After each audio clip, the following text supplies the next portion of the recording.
6일 지방선거 당선인들의 임기가 다음 달 1일부터 시작됩니다. 이번 지방선거에서는 유독 청년 정치인들이 눈에 띄는데요. 은평구 의원 최연소 당선인들을 만나봤습니다.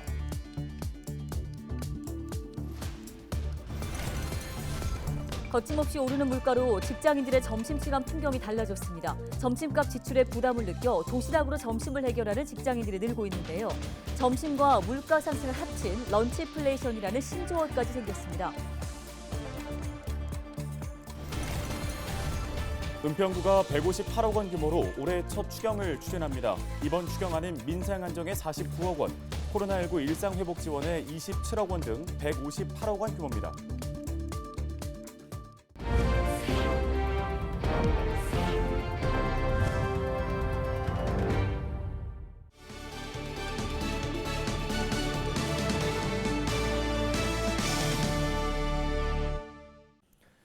여러분 안녕하십니까? 헬로티비 뉴스입니다.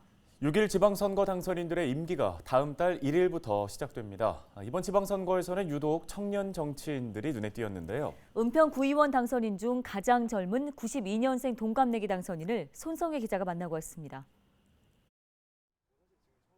92년생 오영열 김승엽 당선인.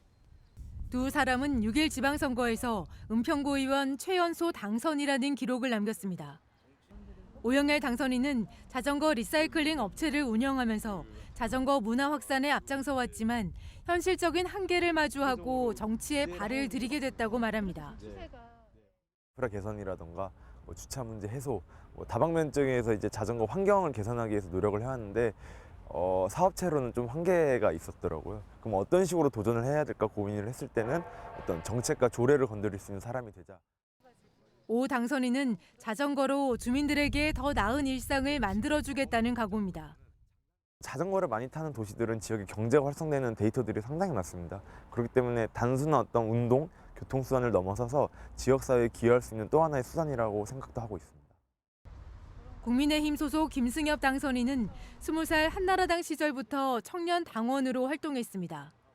최근까지 호텔 조리사로 프랜차이즈 업체 메뉴 개발팀에서 일했습니다.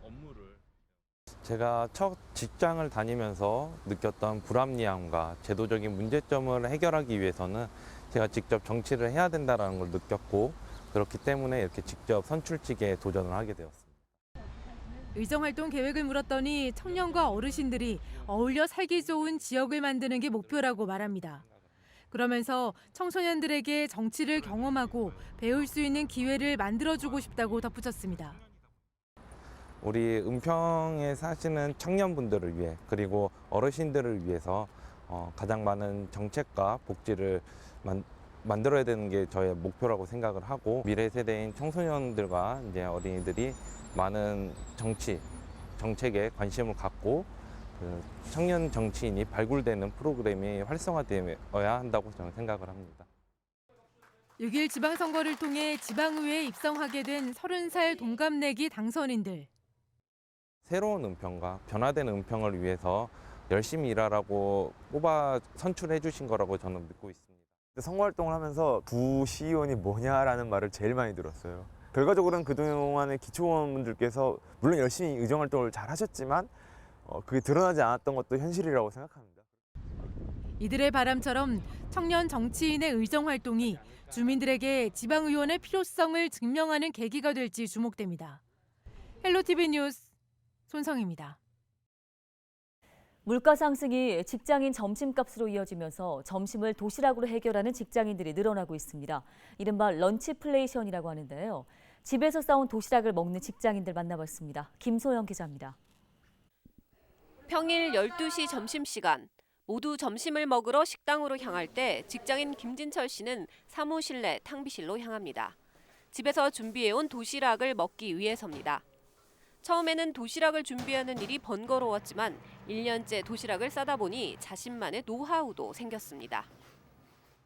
처음 시작은 작년 가을에 코로나가 더 많이 확산이 됐을 때 좀 나가서 밥 먹는 게 조금 부담스럽게 돼가지고 그래서 좀 생각해 봤던 게 전에 도시락을 싸갖고 다녔던 게 좀 기억이 나서 그러면 개인 시간도 활용하면서 도시락을 좀 싸갖고 다니자 해서 시작을 하게 됐습니다. 김진철 씨는 지난해 코로나19 확진자가 늘어나면서 도시락을 싸오기 시작했습니다. 코로나 확진자 감소세가 이어지고 있지만 계속해서 점심은 도시락으로 해결하고 있습니다. 조금 불편해도 비용을 줄일 수 있고 개인 시간을 가질 수 있다라는 장점이 있기 때문입니다. 실제로 뭐 또 전혀 안 사 먹는 건 아닌데 실제로 뭐 1,000원에서 2,000원 정도 실제로 먹었던 메뉴들이 많이 올라가 있더라고요. 그래서 그런 부분에서도 이제 매일 사 먹는 것보다는 가끔씩은 사 먹지만은 도시락을 싸움으로써 좀 경제적으로 좀 지출도 줄일 수 있고 또 저축도 또 할 수 있고 해서 도시락 싸 갖고 다니는 건 좀 좋은 것 같습니다. 함께 근무하는 온미 씨도 점심 도시락 대열에 합류했습니다. 온미 씨 역시 비용 절감을 장점으로 꼽습니다. 코로나 때 집에 조심하셔야 되는 분이 있어가지고 도시락을 싸고 다니다가 이제 날씨가 더워지니까는 또 나가기도 싫고 편해져서, 그리고 요즘에 식당 가격도 많이 올라서 그거가 절약이 되기도 하고요. 코로나19로 시작된 직장인들의 점심 도시락 열풍은 물가 상승과 이어지면서 앞으로도 당분간 계속될 것으로 보입니다. 헬로티비 뉴스 김소영입니다. 다음 소식입니다. 은평구가 구민 생활 안정을 뒷받침하고 일상 회복을 지원하기 위해 올해 첫 추경을 추진합니다. 이번 추가 경정 예산안 규모는 158억 원인데요.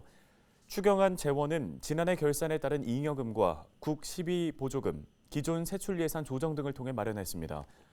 추경안 편성의 주요 내용은 장애인 생활 지원 25억 원 등 구민 생활 안정 강화 49억 원, 코로나19 일상 회복 지원 27억 원, 방역 안전 환경 조성 52억 원 등입니다.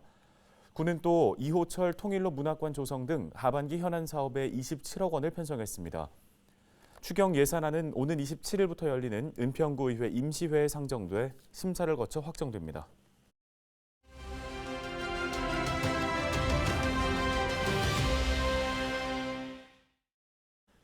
본격적인 여름을 맞아 에어컨과 선풍기 등 냉방기기 사용이 크게 늘고 있습니다. 화재에 대한 각별한 주의도 필요합니다. 네, 관련 내용 양천소방서 홍보교육팀의 정태양 소방교 연결해서 들어보겠습니다.